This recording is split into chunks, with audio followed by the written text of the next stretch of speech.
Well, hey there, vinyl community. Elliot here, Lazy Dogs Records, and I'm going to talk about an artist that's kind of controversial. Not kind of, is controversial. And I hope you'll bear with me and listen and not shut me out. A lot of artists say a lot of outlandish things and do a lot of outlandish things in their lives, and are sometimes rightly and sometimes unjustly shunned because of those. So I'm going to talk about David Allan Coe. David Allan Coe was an artist that became a famous country outlaw country artist in the mid 1970s and has had a strong career since then, and always very controversial. One thing you need to bear in mind about David Allan Coe is that he spent much of his formative years into adulthood in various forms of incarceration. He was born and raised in Ohio, and at a very young age, I'm thinking 8 or 9 years old, he was first institutionalized in a reformatory program in Ohio, and was throughout his minor years was in and out of reformatories, and then as an adult began serving time in adult prisons. So you know that has to affect one greatly. While he was in there, he worked on his musical skills. He formed a band in prison that was an R&B band, I believe, and he once he got out of prison and stopped committing crimes, he was able to relocate to Nashville, Tennessee, and establish a career for himself there. First as a songwriter, and next as a performing artist. And believe me, his shows were nothing short of a circus. They were wild and outlandish and extremely entertaining. When David Allan Coe was on, it was an unbelievable show. I'll first show you a few albums. Now, he cut a couple of albums prior to this in Nashville that were not country albums or country rock albums, whatever you might want to call them. But then he ended up getting signed to a major label in 1975. The album Once Upon a Rhyme came out, and very, very good album. Very good way to start. Would you start a career? Now, he wrote the song "Would You Lay with Me in a Field of Stone," and that song has an interesting history. But it got recorded by Tanya Tucker and became one of her big hits, one of her early hits. And that's kind of what got the ball rolling. Now, the story I have heard about the song "Would You Lay With Me in a Field of Stone" was that he was at a party in Nashville at Guy Clark's house, and also there was Townes Van Zandt. And Townes Van Zandt played for everybody while he was there, "If I Needed You." And Coe asked Van Zandt, he said, "Hey man, you mind if I do a little something with that song?" And Van Zandt responded, "Hey, sure, go right ahead, but just make sure you give me songwriting credit for my part in it." And he took the basic structure of "If I Needed You" and made "Would You Lay With Me?" And it's very, very similar. It's obvious that the two were connected in some way, but he didn't. When all push came to shove, he didn't give Townes Van Zandt half the songwriting credit or a portion of the songwriting credit for his adaptation of Van Zandt's song. And later, people asked Townes Van Zandt, "Hey man, why didn't you pursue that legally and get your name on that song and made a lot of money?" And Van Zant said, well, it's like this. I travel around the country by myself in a little van. He travels around the country with the Outlaws motorcycle gang. Point well taken. I can see where he's coming from. But this, and it's not the first time anybody's lifted anything from one song and made it their own and not given the other person credit. I mean, that's a pretty common occurrence. But this album is full of great songs. Jody Like a Melody may be my favorite David Allan Coe song.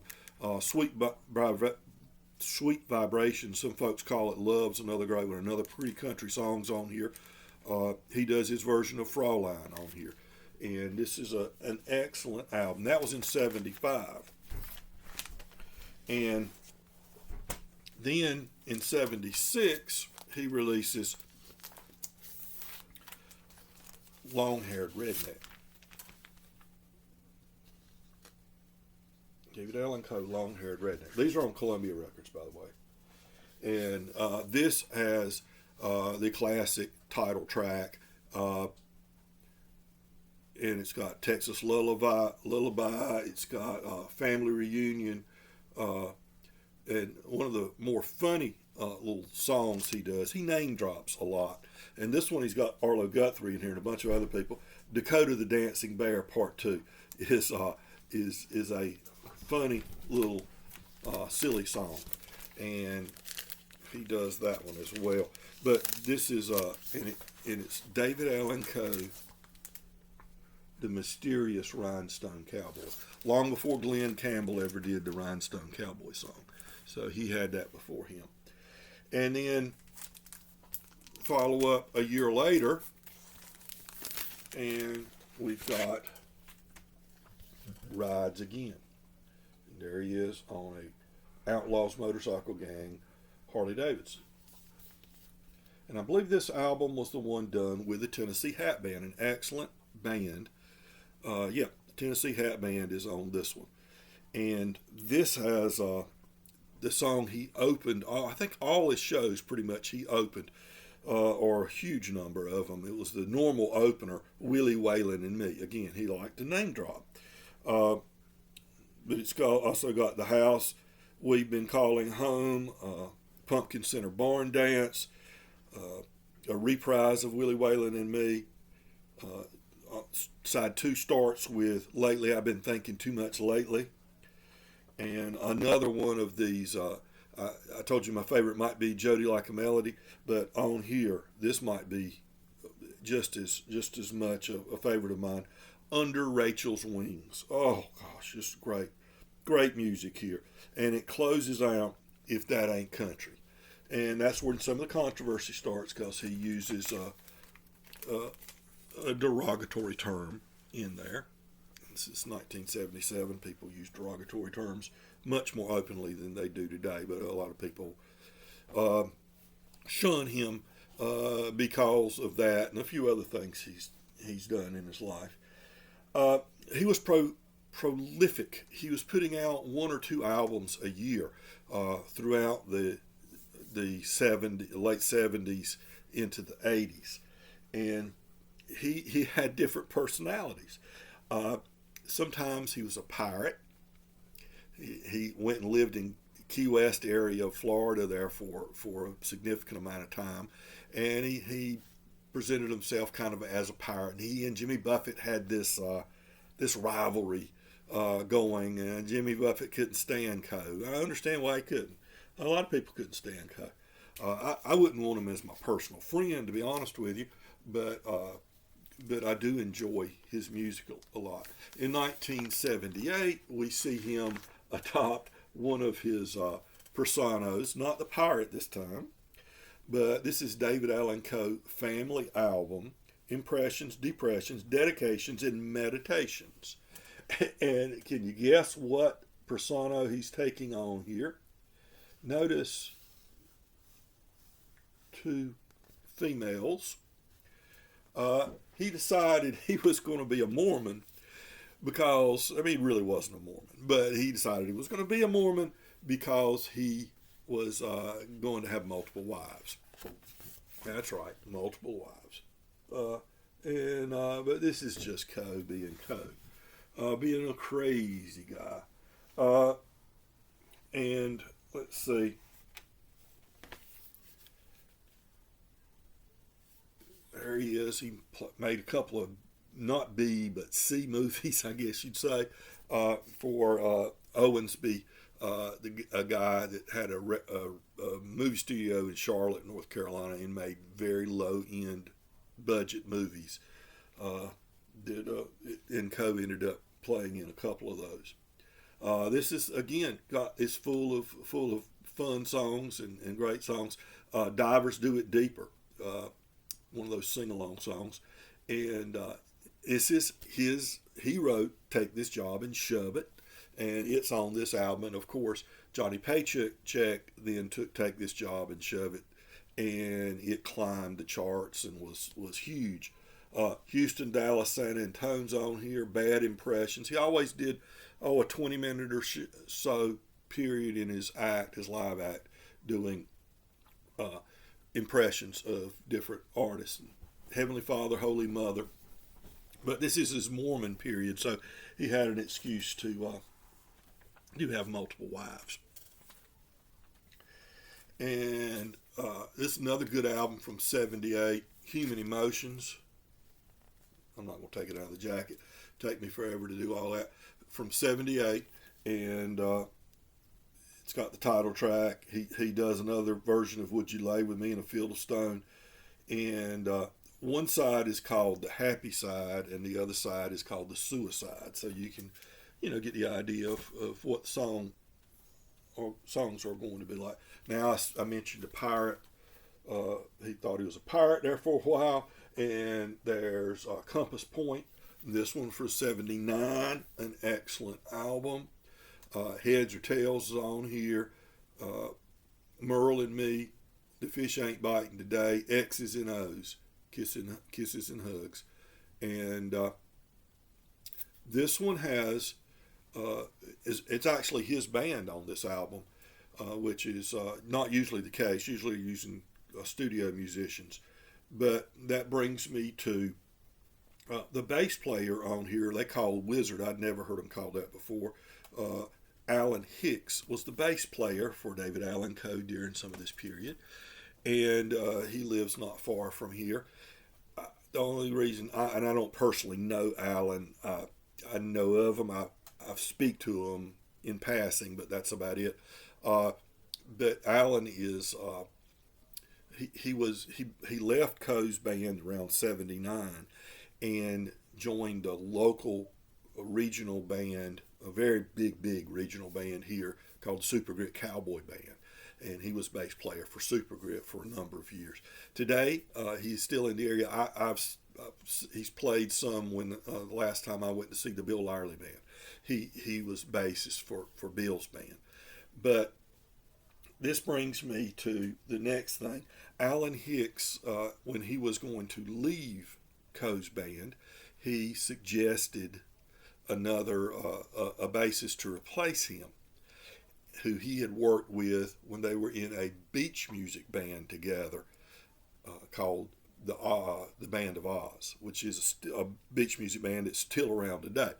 But he had been the sound man, and Mickey Hayes had been the bassist for Band of Oz for a period of time. So Mickey Hayes now lives in Asheville, North Carolina, and but he got a call in 1979 that Alan had suggested him as the replacement when Alan left, and he met them. They were looking for a bass player, and they wanted him to try out, and they had him meet them at a show they were doing outside of Grifton, North Carolina, called, and I'm assuming this is the same place I'm thinking of, called the Redneck Saloon. Now, myself and my good buddy Keith, one of my best friends, he and I drove all the way from our home, maybe 70 miles, 60 or 70 miles, looking for the Redneck Saloon to go see David Allan Coe. And we eventually found the place. And I believe it's the same time that Mickey Hayes is meeting with the band, and they're going to fill each other out and decide whether they can whether he can work with them or not. And if this is the same time, now it could have been a year or two difference, and this was the time I saw might have been a different time, but I believe it's the same time. That was the best live club date show I've ever seen in my life.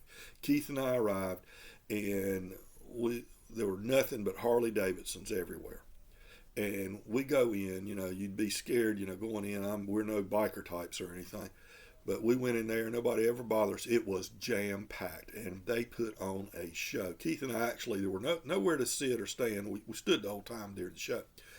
We ended up taking a table with, I think it was David Allan Coe's father and stepmother, maybe, or mother and stepfather or something.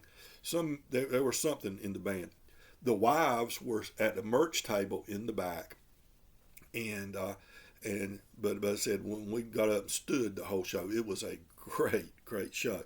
But Mickey Taylor joins the band first as a guitar tech, and then when Alan actually leaves the band as the bassist, and he basically became the band director for the band for the next 5 or so years. He recently wrote this book, My Life on the Road with David Allan Coe. And I just finished reading it. Very interesting book. This is not, it's not Faulkner here. This is a musician, and he sits down and he tries to recall things that happened on during his time as bass player for the David Allan Coe band. So, it's like a page or two about, okay, we went to Fort Worth and played an outdoor show. And these are some things that happened. That sort of thing. It's interesting. It gives you a little perspective on Coe and the life on the road in the 1970s and the 80s for a national act and things like that. So a lot of little new. So I'd recommend this book. It's a good read. Now, one of the things that the rockers among you might find interesting is that Mickey was kind of a talent scout for Coe, looking for people to play in the band as turnover occurred and things like that. And he was in Asheville at a little club, a little cafe or club or something, and there was this kid playing.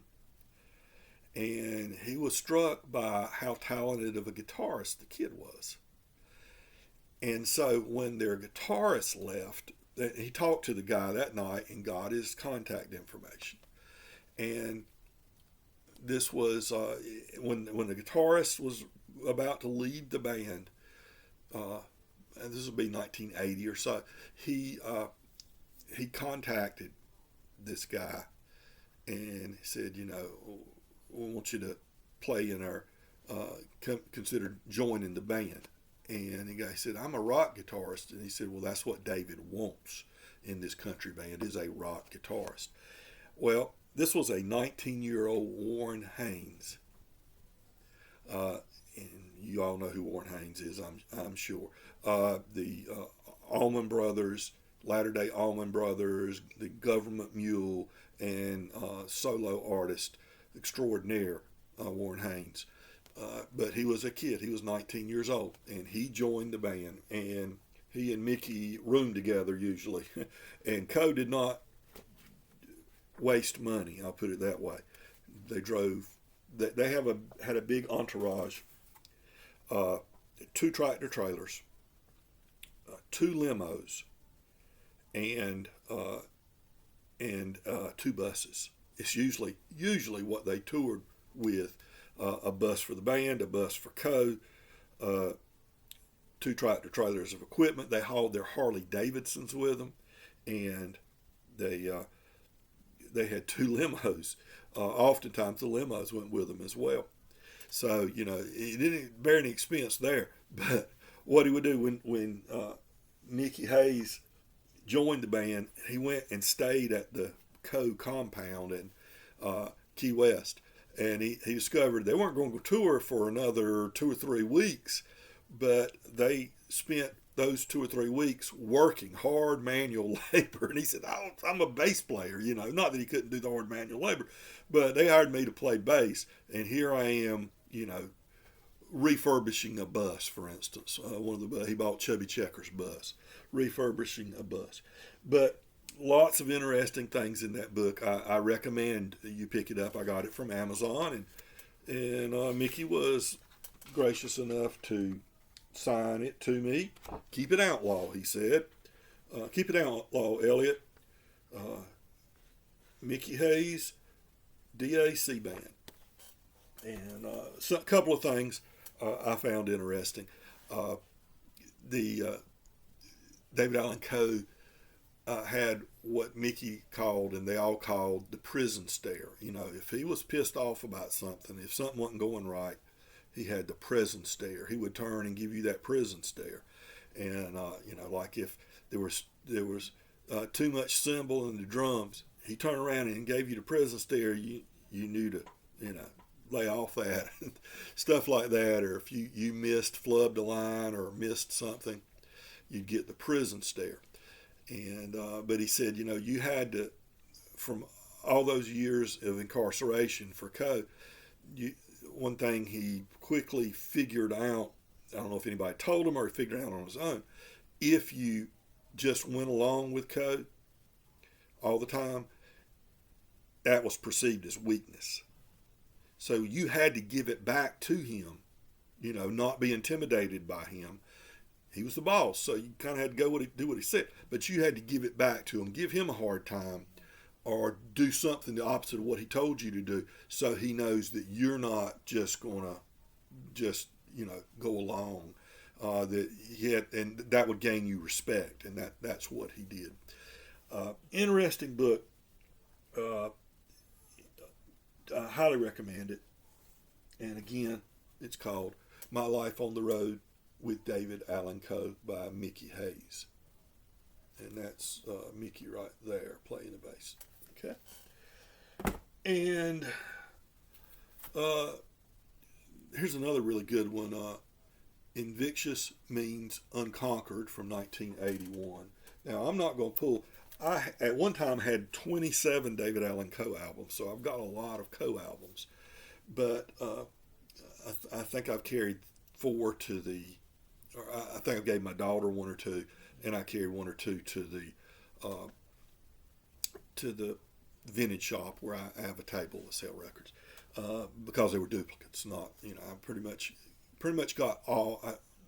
I've got all his LPs, and so I don't have his underground records.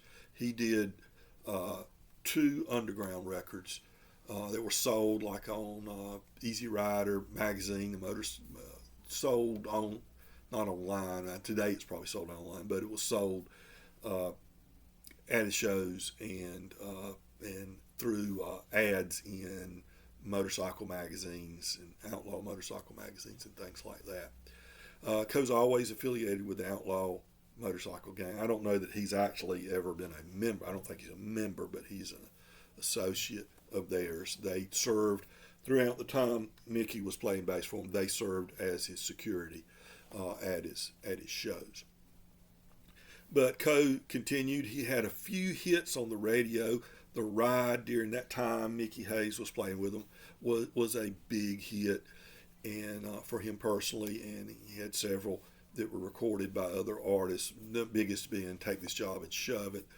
And but Coe's lifeblood was the tour, touring regularly all over the country. They go to Europe one time there. Anyway, that's just a quick look at the controversial figure David Allan Coe. I hope you enjoyed this. And, if you're into outlaw country music or just exploring different music, David Allan Coe is a good listen. He was very creative during his prime and put out some really good music and did some really good shows. Not all of them were great, but I saw him maybe 10 times, and they were all pretty darn good, and some of them were great concerts. Okay, everybody, remember, be kind to your neighbors, because, folks, we are all neighbors. Take care.